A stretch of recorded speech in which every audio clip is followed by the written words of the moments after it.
Hi, welcome to our IPPI webinar, Be the Change, a guide for becoming a diversity inclusion ally.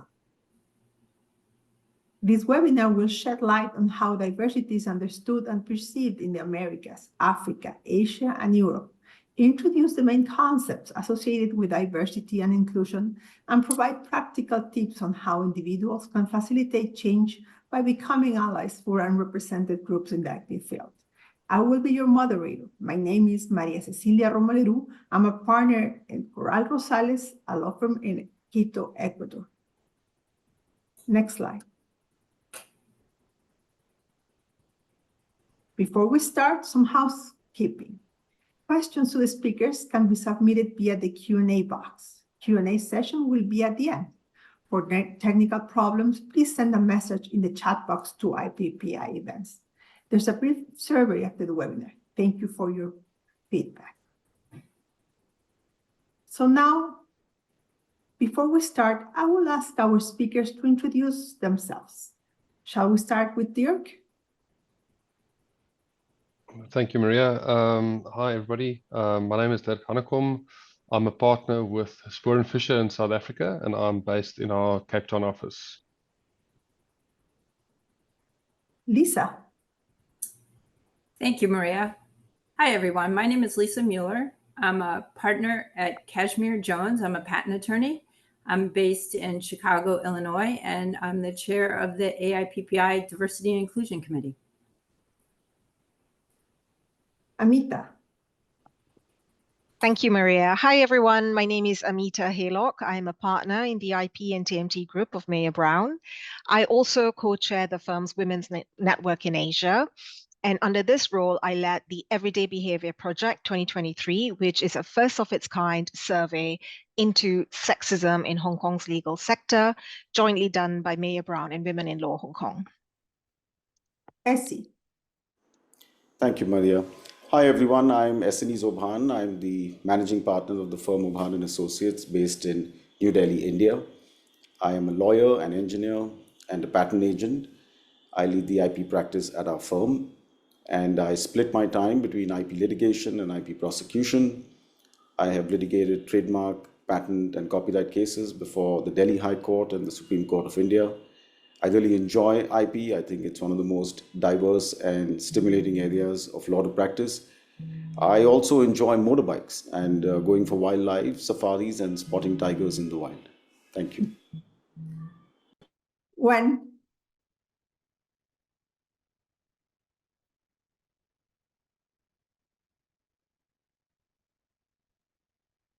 Hello, everyone. I'm sorry I have a little bit of an issue with the connection. My name is Gwen ten Berg. I'm from the Netherlands. I work in-house already for 25 years. Currently at a manufacturing company, we build big machines for use in tire industry.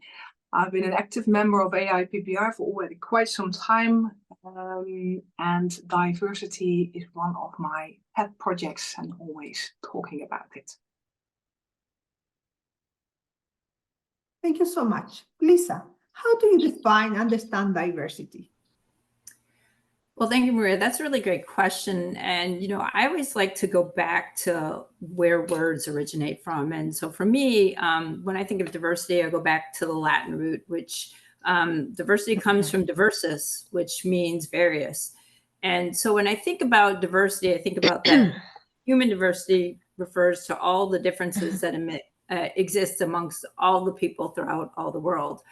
And I think those can be broken down into two different types of differences. They are differences that are visible as well as differences that are invisible. And the ones to me that are visible that I think many of us associate with diversity are things like age and gender and ethnicity, race and skin color, and some physical abilities and maybe disabilities. But I think sometimes we have a tendency to forget about the ones that are invisible. That might be educational differences, religious differences, our political views, our socioeconomic status, our values, and whether or not you might be neurodiverse. You might be someone with autism or ADHD or something like that. So to me, the way I think about diversity is it's very, very broad. And it includes things that not only can you see, but also some of the things that you cannot always see. Thank you. So please let me know, Amita, what do you think about this concept? I think Lisa has captured it beautifully. If I could just add on to what Lisa's already said, I think diversity is a fact. It's very easy to calculate and measure diversity, but I think inclusion is a choice we all make every day. And when I mean inclusion, I mean it's just as equally as important as diversity. It's about encouraging everyone to bring their authentic selves to work, regardless of religion, race, sexual orientation, etc. And these are all very fanciful words, right, Maria? But how does this translate into an organization? So how it translates then is when you look at an organization and how seriously they take DE&I, you look at their women leadership programs, for example, you look at what they do in relation to LGBTQ rights, family support, parental leave programs. I'm not saying maternity leave, I'm saying parental leave here, gender diversity targets, especially at leadership levels. I think all of this is also just as important. Dirk, what do you think about this? Thank you, Maria. That's a very good start, but maybe if I can add to that as a start, to me, it obviously means inclusion, but going further than that, I think it really needs to get to and speak to purposeful integration, of all people and minorities and most of those, in terms of what Lisa said, those differences that we can see have already been mentioned. But also then specifically, from my point of view in the South African context and based on our past, there's obviously a heavy emphasis in South Africa on racial diversity and inclusion. In fact, I don't know if people will know, or most people will know, but we have specific national laws that are geared towards Black or broad-based Black economic empowerment and employment equity and certain targets that have to be reached in the workplace. And these laws are obviously designed to accelerate, a certain aspect of inclusion. And that's great, but I think also, in South Africa, as a result of this, and this might be unique to South Africa, it's quite easy to become sidetracked or confused with what is, with almost, to some can become a bit of a box ticking exercise in terms of the formal aspects of this process, rather than, something that's true transformation that goes a lot further than these sort of targets that we have in South Africa. Thank you. Essie?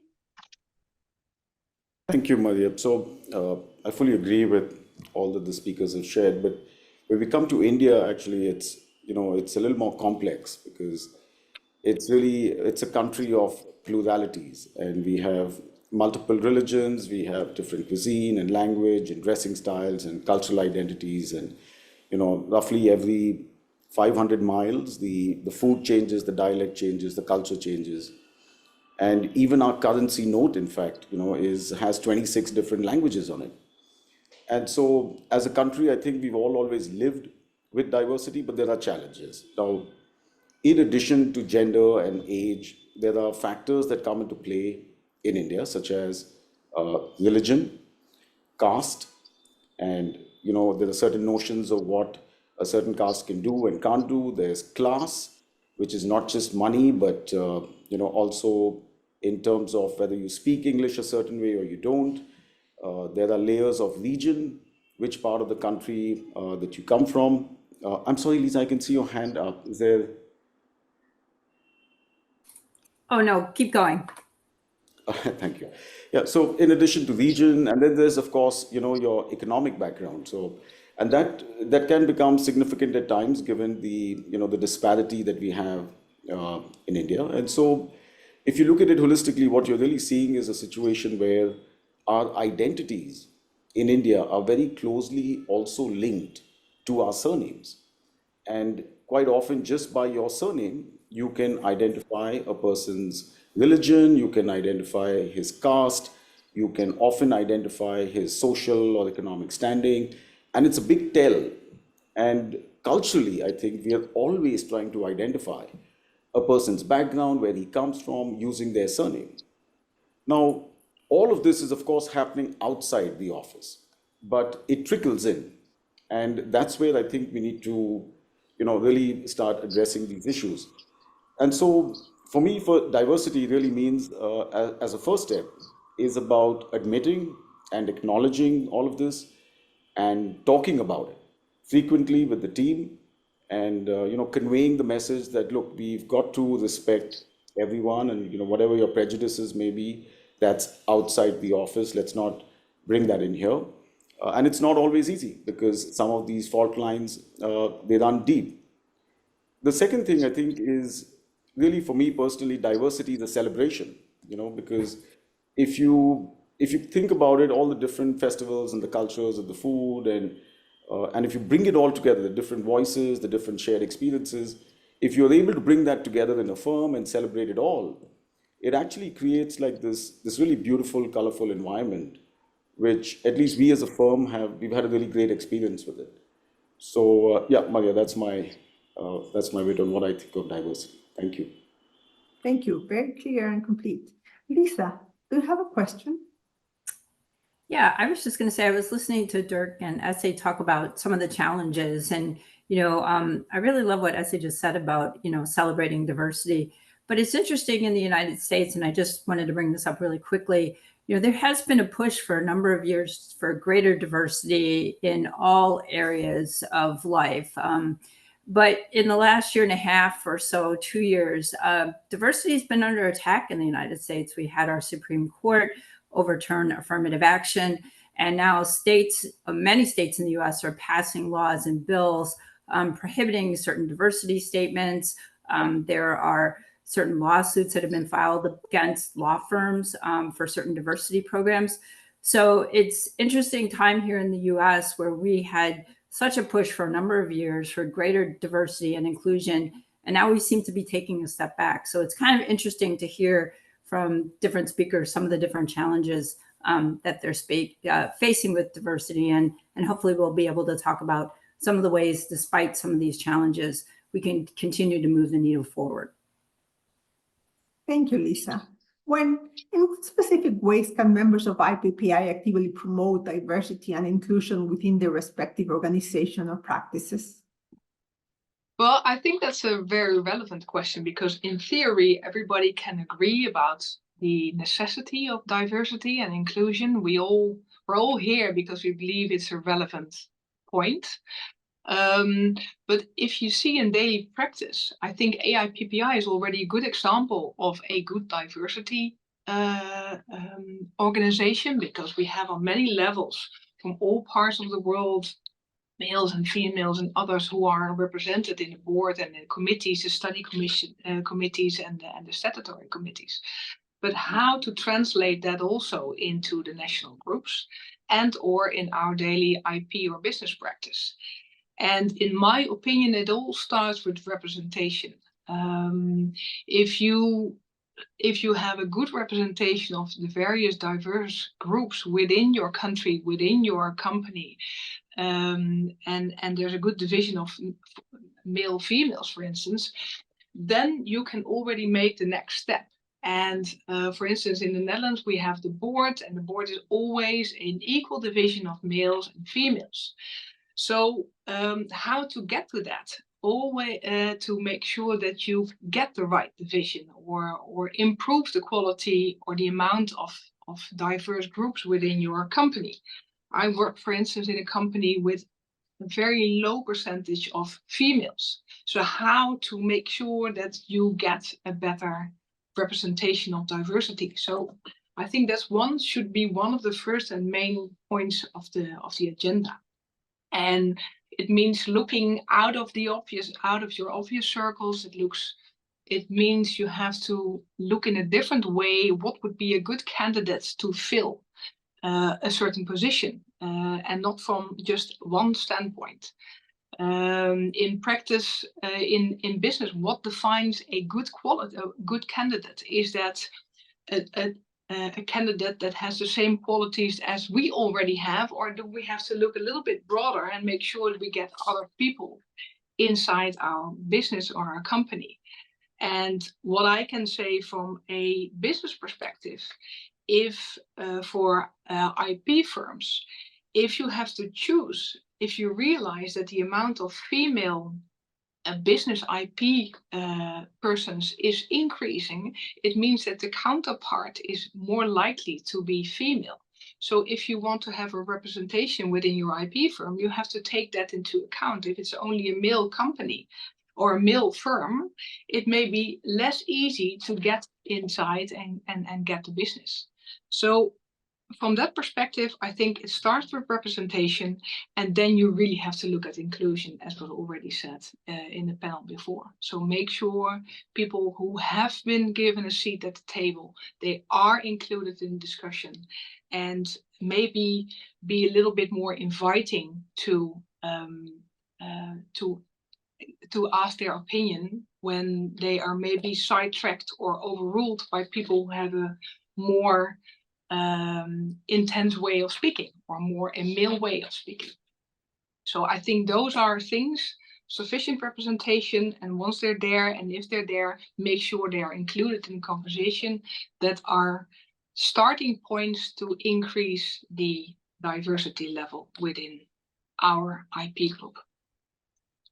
Thank you so much. From what I hear, the first thing is to talk about it, and then people will start understanding diversity. Amita, how can we address unconscious biases that may exist within the IP community and work towards creating a more inclusive environment? So I think to a certain extent, unconscious bias exists in all of us on a very human level, right? And it's about re-examining and looking at ourselves. So in the Everyday Behavior Project, we basically came up with some mitigations on how to overcome unconscious bias in an organization.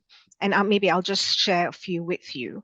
So the first one would be education on biases in the talent life cycle. So this includes talent acquisition, performance management, and also succession planning, when we talk about law firms. And then evolving leadership models and challenging traditional views on meritocracy, for example, moving away from a military sort of style of leadership and focusing more on an inclusive leadership. And also revise ways of involvement in business opportunities within the office. For example, when you're opening an invitation on secondment, instead of inviting people based on gender, age, or other untested assumptions. And lastly, but most importantly, in my view, is policies and systems in place, such as interview panels being diverse.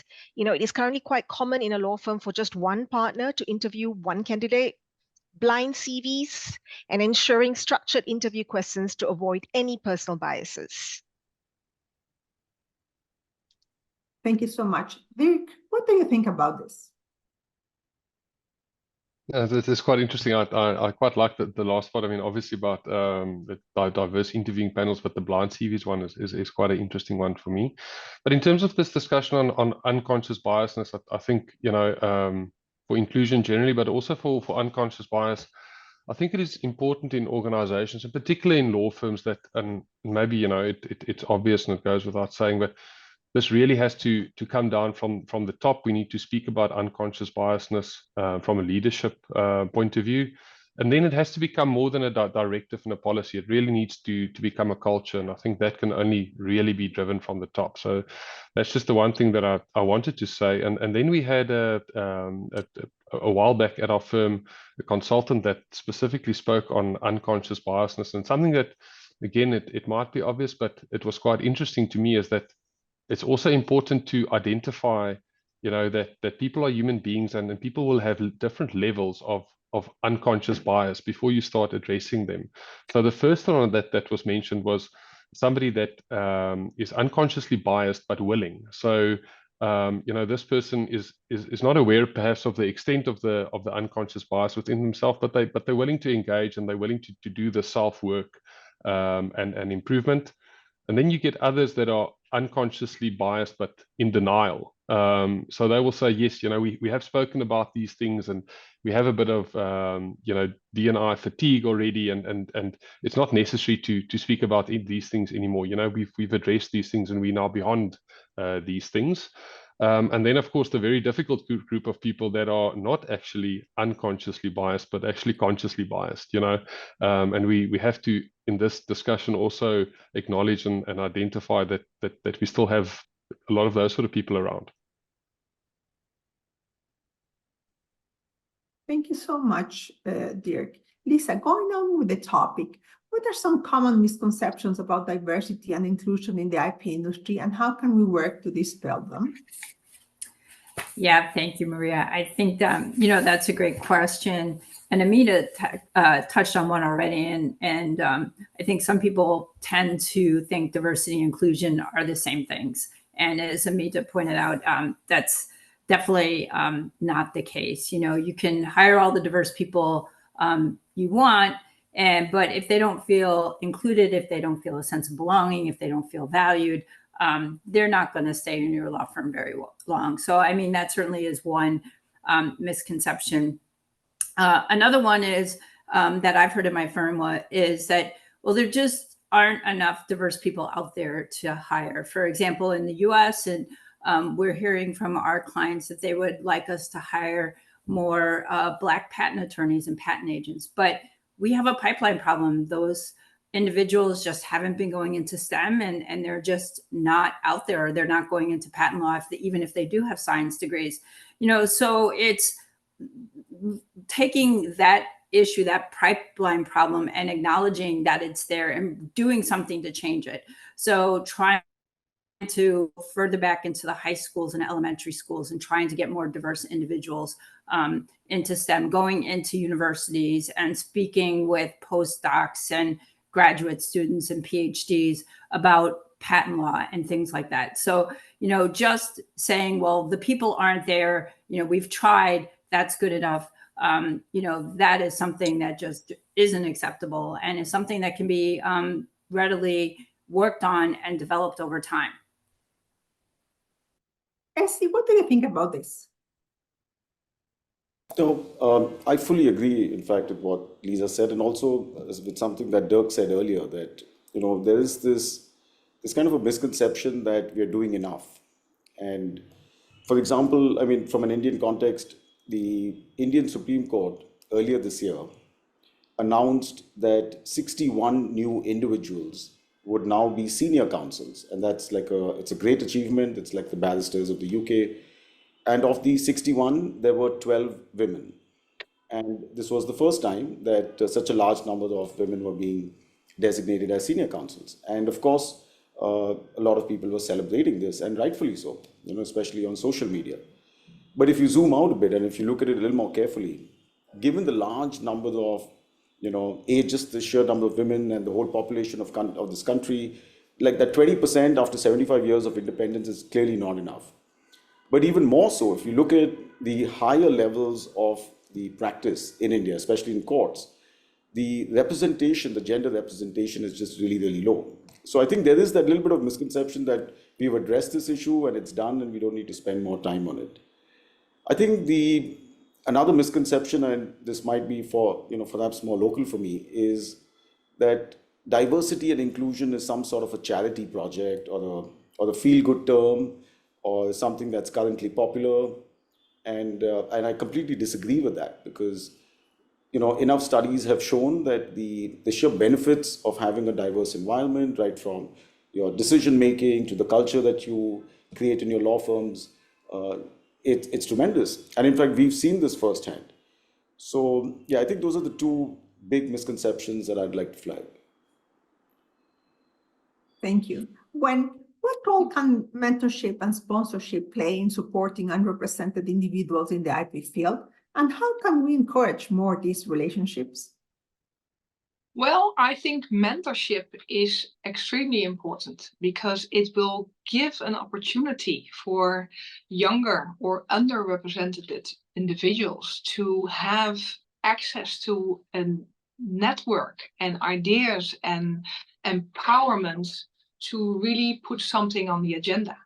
And I think I have been now working in almost more than 25 years in my profession. And I think I never had an example. I never had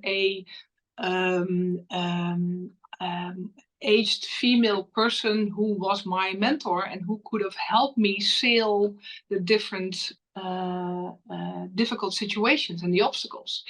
And I think by providing that kind of mentorship to young women or underrepresented groups will help you to make their life more easy and get them into the company or getting into the EIP firm. And sometimes such mentorship can be done in-house, right? Because they have somebody to talk to. But it's also important to look outside, to have somebody who is not involved in any way in the company that you're working on, the firm you're working in, who can help you giving trips and support and opening of network to make sure that there is a broader horizon than just your own horizon when you're entering the workspace. And also the other way around, being a mentor and having access to young people who have a different network and a different way of thinking than older people have will broaden your horizon and will in the end be more fruitful for yourself and also for the company as a whole. And I think looking at AIPPI, that might be a good way to set up such a network because it's already so diverse. There are also many people all around the world who can at least already provide some guidance to young women or different kind of groups to be more in the spotlight and improve their the situation. So I think from that perspective, mentorship is a crucial part in improving the levels of diversity and inclusion. Amita, could you share some thoughts about this? I agree. I agree with what Gwen has said. I was also just going to add, I am mentored by a couple of phenomenal women, but I also mentor at any given time 10 to 15 mentees. And I have to say, as a mentor, I learn just as much from them as they learn from me. So I really, really enjoy that journey. I think we also need to, when we talk about mentorship, which, Gwen has captured fantastically, I think we also need to talk about sponsorship. And Maria, more and more organizations now are talking about sponsorship because it's great. Mentorship is great. Allyship is also great. But what a sponsor does is, they're doing more than just guiding you or sharing their experience and knowledge, because the sponsor is usually someone who has a seat at the table when you don't, and they feel personally invested in the advancement of their protege. So, the sponsor then expands the person's visibility within the organization, sort of directly involves the protege in experiences that will provide opportunities for career advancement, for example, put their name forward for a promotion, have the power to advocate for their work when they're not in the room, when they're not invited to these meetings. So in my D&I journey, learning about allyship, mentorship, I am now more than ever focused on sponsorship. And I query whether firms should start taking sponsorship really seriously. Should it be part of a KPI for leaders? Just to see how much sponsorship they've done within the organization. Yeah, I think, can I add to that? I think that you are so right there. As soon as you make it a KPI for further career improvement, there is a benefit in it, and there's it will drive. I think there was a recent investigation I read the other day on the internet about household chores within academia. Apparently that is being done mostly by women and not by men. And men are actively or inactively avoiding them because it does not add to their career path. And so the women take care of it. And which is, I think, something that we should keep in mind. If we want to change something, we must make it attractive. So sponsorship must be attractive for those who want to make a career within the company, and put it on the KPIs also of senior management, but also of younger management, so they understand that it will add to their resume as a whole. On the same topic, what do you think the steps that organizations can take to attract and retain diversity in the IP sector could be?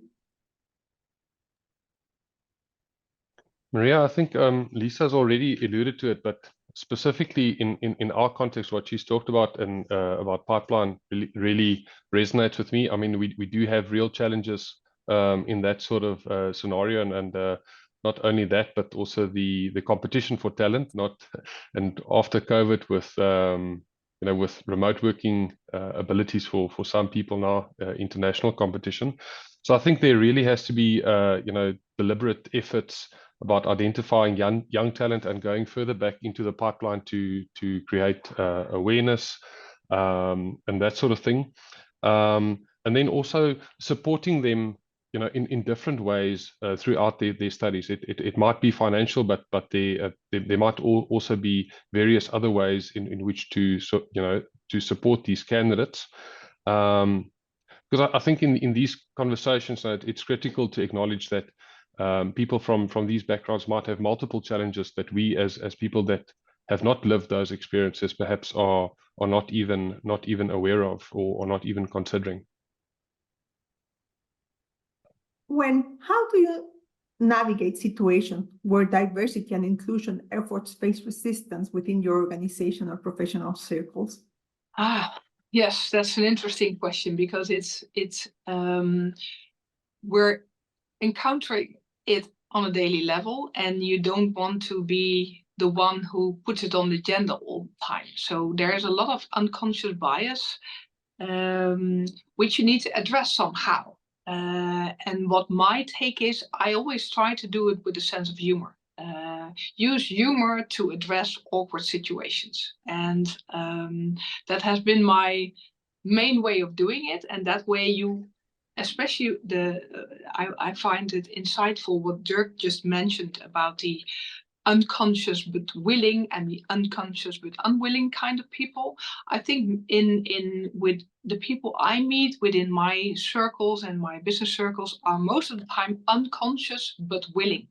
So you need to somehow address it, and with a little bit of a joke, it helps. So if I find myself again being the only woman in the room serving coffee, I somehow make a joke about it. What is also something that has helped me along the way is make sure you have your own circle. Have your group of people internally who are like-minded. So find your friends and make sure you discuss situations and empower each other. I know within my company a lot of very talented young women, but we only have a very limited amount of women within the company. So I want to know them. So if anything comes up, I make sure I mention their name and put them on the agenda. So people, the higher management, mostly male, are becoming more and more aware of the talented young women we do have in our house. And the last one is something that I really had to learn, is to overcome your own sense of awkwardness and address the topic anyway. Especially if you're in a company or you're almost one of the few women, and it is, as I already said, my pet project, you find yourself raising your finger over and over again, and that sometimes people do not react too well about it. So you can withdraw, or you can just accept that awkwardness or the resistance you meet and just bring it to the table again, which is difficult. But if we do not address it, then who will? Because that is not something which is high on top of the mind of the people who are not faced with lack of inclusion or lack of diversity. Thank you. Very good advice. Now, I would like you to share with us your journey in becoming an ally for diversity and inclusion within the IP field. I will start with Essie. Thank you, Maria. I have thought about this, and when I look back, I think it wasn't really a conscious effort to begin with. Since inception, we've been like a 70% women to 30% men firm, and I think we realized the benefits, both explicit and implicit, in having that kind of gender diversity. And since then, we've taken a lot of steps. We have regular training on unconscious bias, on prejudices, on various workshops that are regularly done. And we've got policies to make sure that we maintain all of this. But one thing that when I look back, I feel that we had certain policies in place even prior to, the lockdown and work from home, etc., where we would encourage anyone who needed to work from home. It could be because they were starting a family or they needed to take care of a family member. And we had a policy that said, it's okay, you can work from home, and this is not going to impact your professional growth in an adverse manner, so long as we can agree on, these well-defined metrics of measurement. And we found that, two women lawyers at that point, who I think when I look back, they would have actually quit their profession. And one of them today is leading our office in Pune, and they're both partners, and the other is leading a patent prosecution vertical. And they're doing really, really well, and they contribute in a very big way to the firm's success. And we're a mid-sized firm. We're just 8 partners, and I happen to be the only male partner. And therefore, I've had the benefit of learning from my colleagues and understanding the issues more closely. I've been sensitized well on these issues. And one of my partners, Ashima, she's very, very passionate about diversity, and she kind of makes sure that we all talk about it and that we try and do whatever we can to address these issues. And since we believe that this is a value that the firm wants to hold on to, we announce like a diversity goal every year. And in our firm offsite, which is our all-firm meeting, we've announced our diversity goal for 2024 to be that we want to understand and accommodate neurodivergent needs at the workplace, and what are the steps that we need to take, to get there. So that's our mission for this year. And lastly, I think take great pride in the fact that our firm has been recognized twice now, consecutively, as one of the best law firms in India for women to work with. And that's not easy, and I think it's the whole team that has helped us get there. Thank you. I can see that you are a minority in your law firm. I am. Lisa, what do you think about this?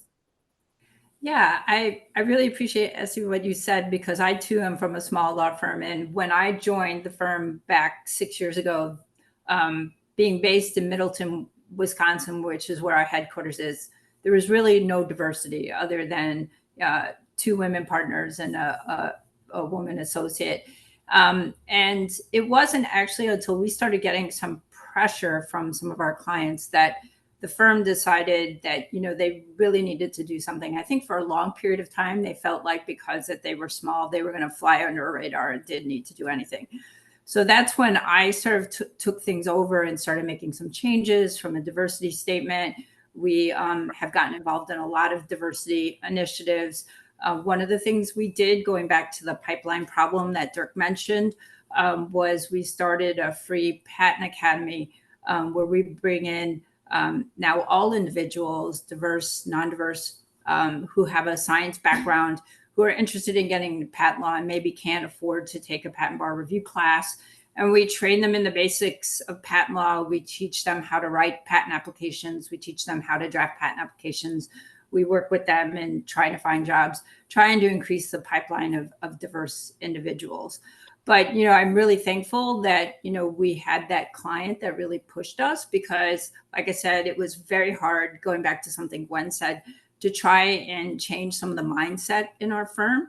And, we really started from scratch.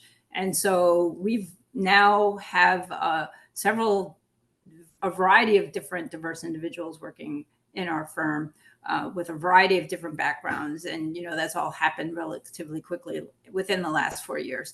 So while it may not be, it's been a lot of hard work, I'm really proud of our firm and where we've gone from nothing to, a program that, our Patent Academy now has 43 students in it. Something that, something we can be really proud of. And we've seen a number of our students, diverse students, end up getting jobs in law firms. So it just shows it doesn't matter what your size. If you have dedicated individuals who are willing to try and make a change, you can make things happen.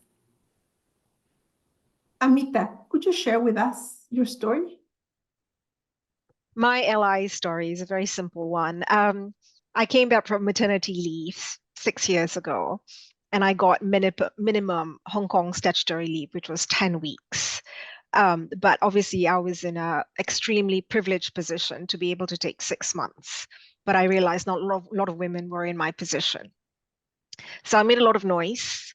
And within 1 year, we changed that policy to 18 weeks, which is a lot for Hong Kong standards. And quite honestly, that was my journey. And then, I got into the women leadership in the firm. And then a few years ago, I was asked to step up to co-lead it. And the other driving force here, Maria, is, and I'm going to share with you some Law Society statistics. In 2021, okay, the number of women trainee solicitors, which is what you have to be before you become a first-year associate in Hong Kong, same as England and Wales, was 65%. But the number of partners, women partners in international law firms in Hong Kong dropped down to 30% or lower. So the question is, where do all these women go? Yeah. And my sort of purpose in driving the change of maternity leave policy, because you have to start somewhere and you have to start small. You can't come in guns blazing and saying, I'm going to, change everything. It's got to be baby steps and it's got to be slow. But my purpose with the mat leave was that we got to start somewhere. Maybe the women are leaving because they just don't feel supported enough when they come back, after having a baby. And since then, we've not looked back. Correct. Your story is similar to mine. Our law establishes 3 months and I got 2 weeks. Yeah. So what's very difficult. So Dirk. It's similar Sure. in the US as well, Yeah. too, where a lot of women, and the statistics that you just read off are similar to the US, where the women fall Yep. off once they get the partner. So I think it's common in a lot of countries. It is. It's also common in Singapore. Yeah. For you, Yeah. Dirk? Sorry, Gwen.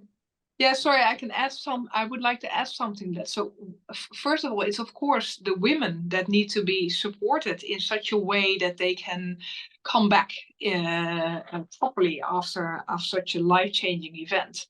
But it also helps that the fathers can have more caretaking options. So it's about the women have to do the first part.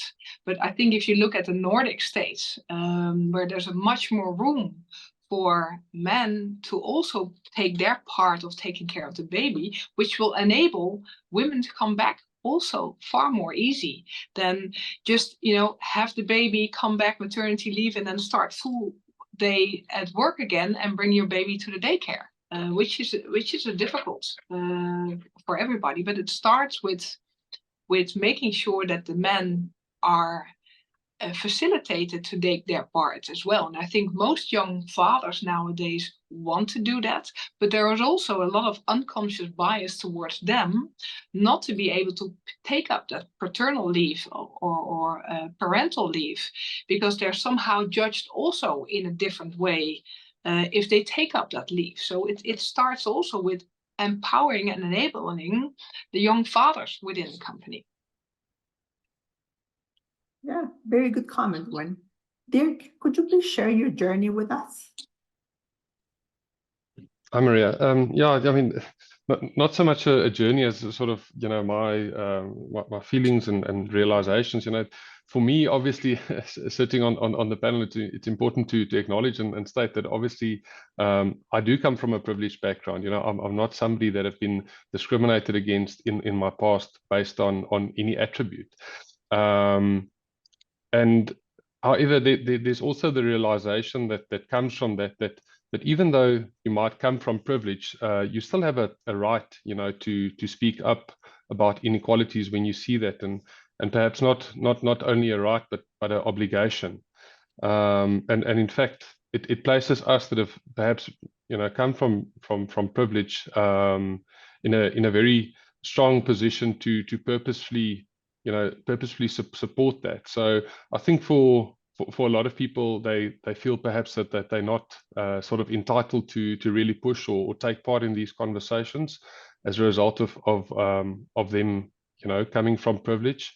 But I think it's critically important for us to be purposeful in our actions in this area.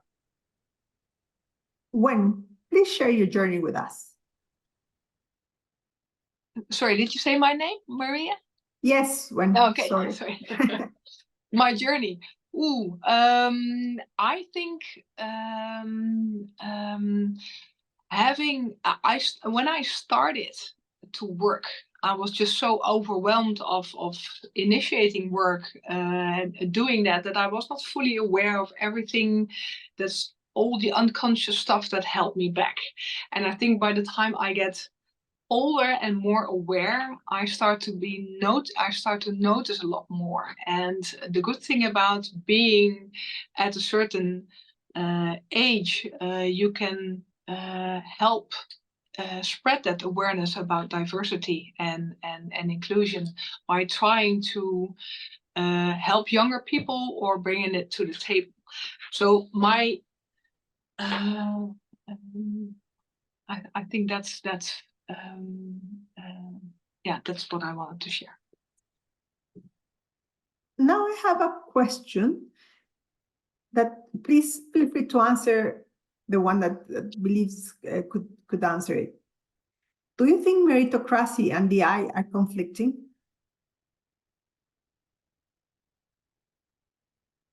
Sorry, I did not completely get that question. Can you please repeat it? Yes, because some people that are against diversity say that meritocracy is in a clear fight with meritocracy. So what do you think about this? My answer to that, sorry. My answer to that is always just one Yes. sentence, Maria, and I'll just leave it there. They're not mutually exclusive. Perfectly. Yeah. Lisa, I have a question from you from the public. What are the main reasons of stepping back in terms of diversity parameters in the US within recent years? That's a great question. And actually, we've seen it from a main angle, which is politics here in the US. DI has become really politicized. For a number of years, the Democrats were accusing companies and law firms of not doing enough on DI, especially after the incident with George Floyd. But in the last few years, what we've seen is the Republicans basically lashing out and saying that DI is unfair for white workers, particularly white males. And with the Supreme Court overturning affirmative action a year ago last summer, that has kind of opened the floodgates to a whole bunch of lawsuits and laws being passed here in the US. And so we've seen firms like Perkins Coie and Morrison Foerster get sued for their 1L fellowship programs that were targeting, you know, Black, LGBTQ, Latin individuals.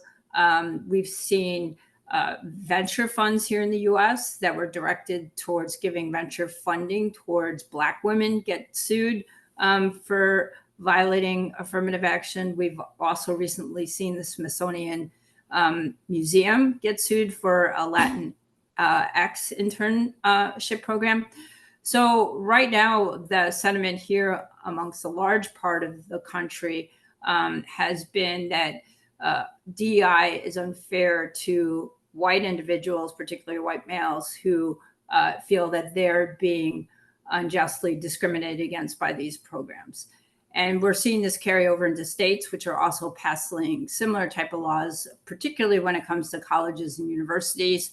We're seeing diversity programs and offices being eliminated through a large number of states in places like Texas and Florida and Tennessee and North Dakota. So really it's politics, and we're in an election year. And I think you're going to see more on this subject as we get closer to the election. I think we're going to see more outcry from the Republican Party on it. So stay tuned. But I think it's going to take a while before things kind of right themselves back here in the US. Thank you, Lisa. I will pose the next question to Amita.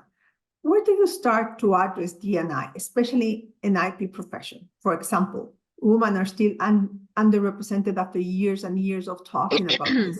With a magic wand in hand, what would you like to see today in your offices with respect to D&I? And how do you make sure that the performance may not have been compromised in doing so? I've got the imaginary wand in my hand already. To answer the question, and this is a call out to all the in-house lawyers on this webinar, because I can only give a law firm perspective. I've only ever worked in a law firm, is that D&I strategy shifts in a law firm when clients demand it. So more and more we are seeing as a law firm, clients, especially in the financial and technology sectors, demanding diverse teams. They put in the outside counsel guidelines that they have the right to diversity audit you, right? Law firms only start to take things seriously when it's unfortunately mandated or dictated by clients. So that is definitely one thing that, that can help when clients start asking for it. And I think, Lisa, you also spoke about that earlier. And you thought, being this small, mid-sized firm, you are safe. You weren't, right? And so more and more, and clients are requiring this because they've got their own internal standards to meet as well. And, law firms are vendors for all intents and purposes. So the question comes back, how diverse is your vendor list? Who's working on it? Are there people with special needs, for example? So then law firms need to look at themselves and go, are we, hiring people with neurodiversity? Are we hiring people with, disability, whether it's seen or unseen, whatever it is, right? So that's definitely one of the things that's going to move the needle, so to speak. Leadership is a big thing. If leaders don't want to walk the talk, it's going to not permeate downwards, right? So if leaders need to be very serious about wanting more women and a diverse workforce, and that's the other change that's got to come. Organizations as well, AIPPI, does a fantastic job. Other IP organizations, they need to make sure that on a board level, there is appropriate women representation. Yeah. Right? And if an organization is not diverse enough, I think we as practitioners should look back and question that organization. Thank you, Amita. Dear Kanesi, I will make this question for both of you. Do you feel that diversity awareness has increased in your country? Dirk, do you want to Sorry, go first? Maria, can you just repeat the question, please? Sorry. Do you feel that diversity awareness has increased in your country? Let's start with Dirk. Yes, maybe Isnesi, when you go, I can have another go as I think. But I would say definitely, Maria. As I've said at the beginning when we talked about the definition of inclusion for me in the local context, we have this national legislation that's been in place for a long time. But I think it's and it's uncomfortable to say that, but people are human beings, with their own upbringings and so on. So these sort of changes naturally take time, and I think we gradually in South Africa and also as a firm, I would say, are moving from the more structured, formalistic sort of transformation that's required from us to a more holistic view of transformation and inclusion. Yes, we have transformation committees and scoring and supply development and all of that, but that's not where it ends for us. And I think that sort of thinking about the process is I think safe to say is developing well in South Africa. Essie. Yes, I think so. I think it has increased. I think the government's taken quite a few initiatives to help that along. We now have, for example, reservation in Parliament as well. In the IP space, I think there's definitely a huge increase in awareness. But having said that, I think there's a big difference between the big cities and the small towns. And while in the big cities there is an increase in awareness, there isn't so much when you go deeper into the country. Thank you. Thank you so much. When I have a final question for you, how is it possible not to be seen as a condensing figure leader while trying to be inclusive in an organization? How is it possible to be seen as a senior leader when you are including as a diverse and it's more like to be seen as a condensing figure leader while relying on to be inclusive. I think I'm not completely understanding the question, but are you? Can you rephrase it, because I cannot really read it in the questions. So can you please repeat it again? Condescending. Leader. Oh, condescending, as you mean you are as Yeah. a condescending leader. Yeah. Yes.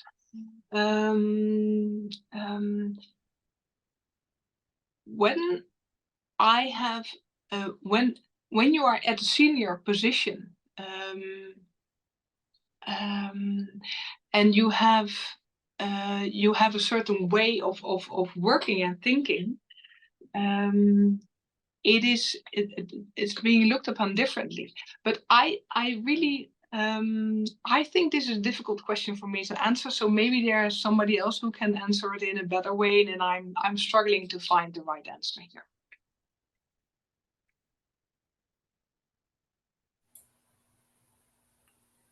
I think what I've done for my firm is I've tried to explain to the firm and to the team why it's important to do these and what benefits we'll see, both holistically from the firm and the greater IP profession in general. And I think usually when we take some time to walk through that, it generally has gone very well. I think just being open and honest with the members of your firm about why you're doing something and why it's important to do it, so they have an understanding instead of, oh, we're just hiring another person without any kind of rhyme or reason, is something that I have found, in my firm that's been helpful. Yeah. I think the qualities, one of the qualities in a good leader is also inclusiveness, right? So I think, a leader who is inclusive in whatever strategy they're trying to implement, I'm always honest. I always say things like D&I is a work in progress. Any organization who says they've got D&I and they've ticked all the boxes, that can't be it. It's always a work in progress. And the progress bit, the work and progress bit is all of us together. Not one person can change it. Correct, it's a teamwork. Thank you so much for sorry. And maybe because now I have a better grip of the question.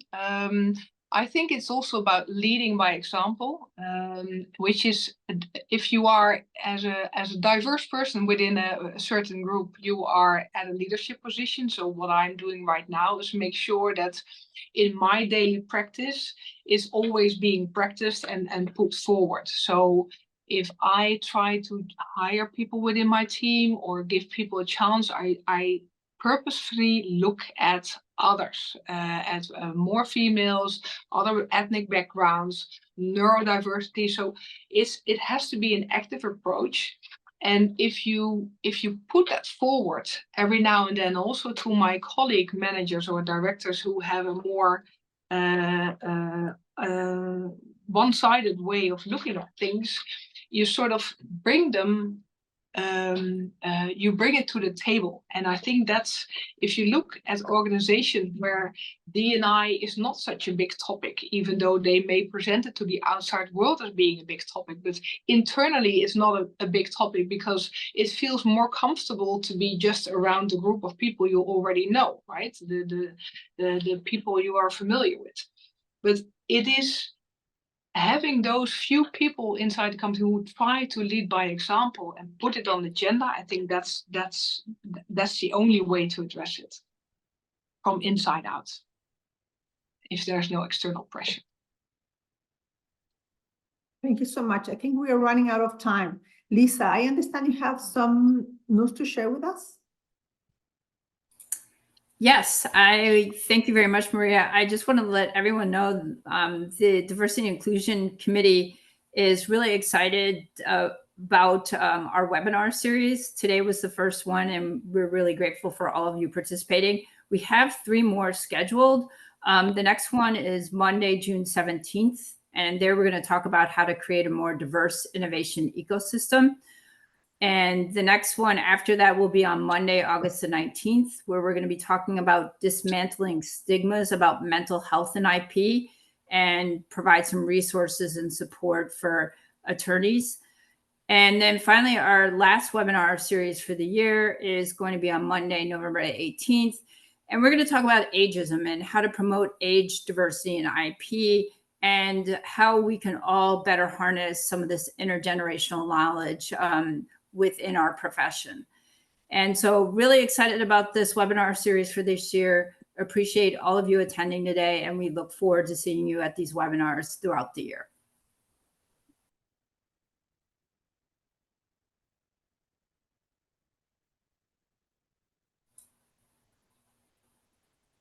And then finally, we just want to remind everybody of the upcoming World Congress in Hangzhou in October of this year. Registration is going to start in the middle of May. So make sure you check it out and register as soon as you can. And we look forward to seeing all of you there.